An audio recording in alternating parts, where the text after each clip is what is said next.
Hello, Dr. Long here. Today we'll be going over SCP-023. And before we start, I have to say that I asked O5 to change this SCP's name to The Good Boy, but they wouldn't let me do it. So I'm starting a petition to change SCP-023's name to The Good Boy. You can find me to sign it whenever you have free time. Anyways, let's get to it. SCP-023 Object Class Euclid. Special Containment Procedures. The following has been crossed out. SCP-023 is to be contained in a standard 5 meters by 5 meters containment unit. End of crossout. SCP-023 is to be contained in a walled-off intersection of 2 corridors at Site with at least 3 meters of space in each direction, and false doors at 3 of the 4 ends, in addition to a real door. Security cameras will be placed and maintained above all 4 doors. At all times, SCP-023's eye sockets are to be filled with spherical inserts made of hard rubber. Eye inserts must be replaced as they degrade. Degradation can be monitored by measuring the brightness of the burning effect as observed by security footage. Brightness greater than 12 decala requires the insert to be replaced within 12 hours.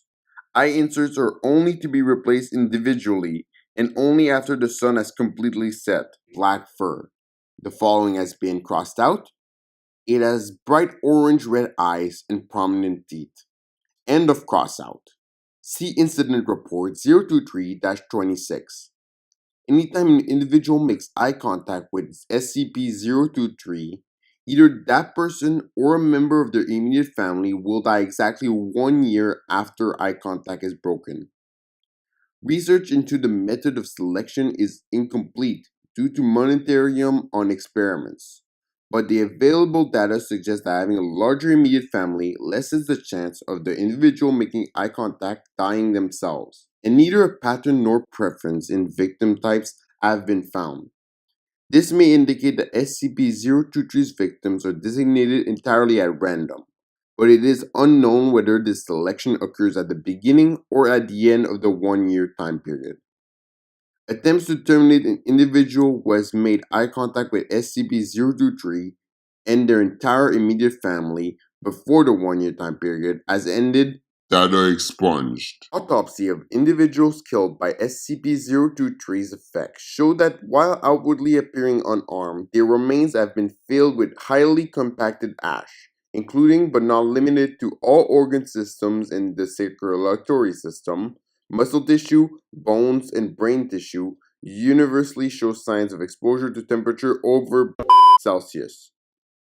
If not contained in a setting that at least superficially resembles a crossroad, SCP-023 will phase through the walls to get to the nearest suitable location, incinerating all material it passes through. SCP-023 was first brought to the Foundation's attention when it attacked a church in while it was in a session, killing victims directly and redacted as a result of eye contact. Following retrieval of SCP-023, Class B amnestic were administered to all witnesses and surviving victims. The incident was covered up as a case of arson. Addendum 023-001. SCP-023 broke containment on passing through a cell wall. Incident 023-01. SCP-023 was later discovered at the intersection of 2 corridors elsewhere on site. Agent noted that SCP-023's similarity to redacted Special Containment Procedure to SCP-023 updated. Assistant Researcher issued reprimands for negligence. Addendum 023-002. SCP-023 has been responsible for the deaths of personnel and civilians since it first brought into containment on 10-12-94. Addendum 023-003. Request for reclassification to Keter pending. Addendum 023-04.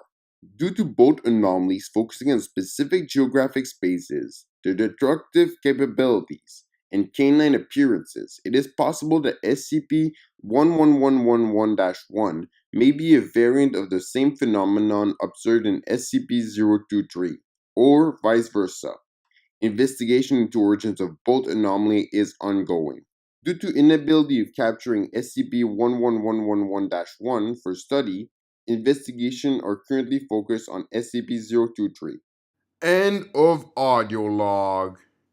You know what? They have been containing this SCP wrong this entire time. Here's how the special containment procedure should go. Special containment procedure. SCP-023 must be called a good boy at least once an hour. That would fix all the problems.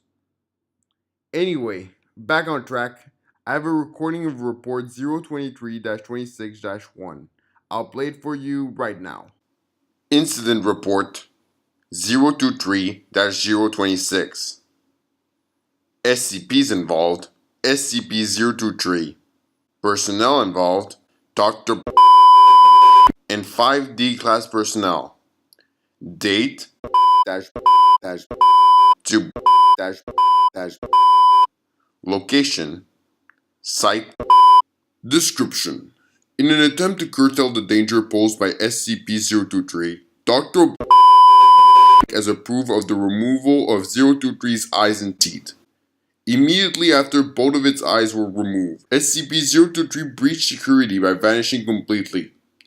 SCP-023 was reobtained on a stretch of interstate at 4:37 p.m. and brought back into containment, where D-Class personnel finished pulling out its teeth. While the total number of civilians exposed to SCP-023 during the period is unknown, death record monitoring has tied 9 civilian deaths to this incident. Timestamp confirmed over the course of the next 48 hours that SCP-023 vanishes only while the sun was visible in the sky from outside site.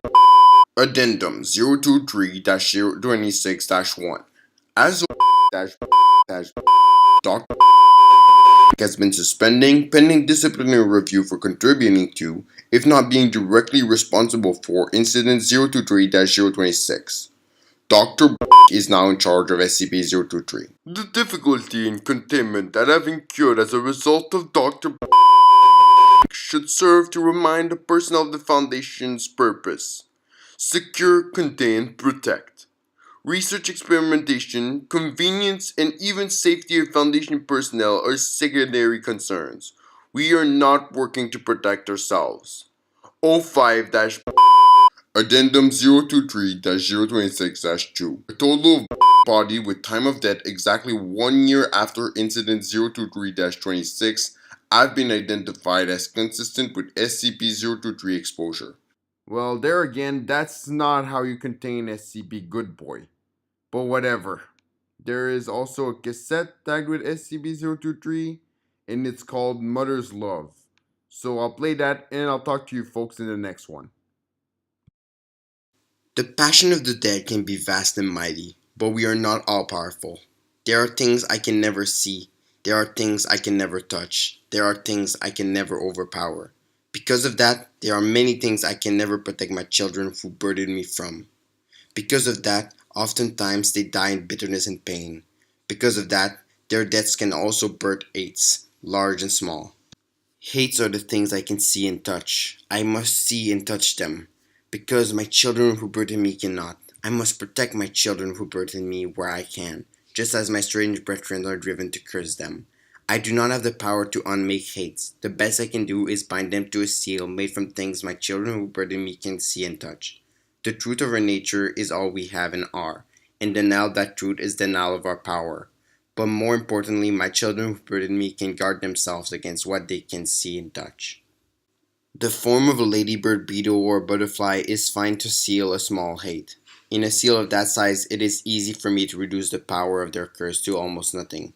The larger seals needed to hold larger hates are more difficult. A hate sealed as a cat can still cause sickness and misfortune. Then there are the vast hates, birthed from wars and plagues, killed together many of my children who birthed me. There are few loves vast enough to deny the truths of their nature, but I have tried once. It was a hate birthed out of the smoldering rage in the hearts of so many who died knowing their bodies would be burned together in a pit of pestilence and enormity. I rarely call upon the power of the light that brings life to create a seal, but there was little choice against a hate natured so strongly of death. The weakest part of any seal is always the eyes, because they are the windows to the soul. My children who burden me only believe in that as a concept, but concepts are far more real to my brethren, whether they are strange or not, and I, than what my children would call concrete. To line up the window is to make an open path between the soul and the most vile curse a seal hate can still inflict. I used every method I knew to reinforce the seal's eyes, but even then I could not stop it from sitting and cause of death in anyone that gazed at it. My blessing could only delay the curse's full effect for a single cycle around the light that brings life. My misguided children, why did you take its eyes?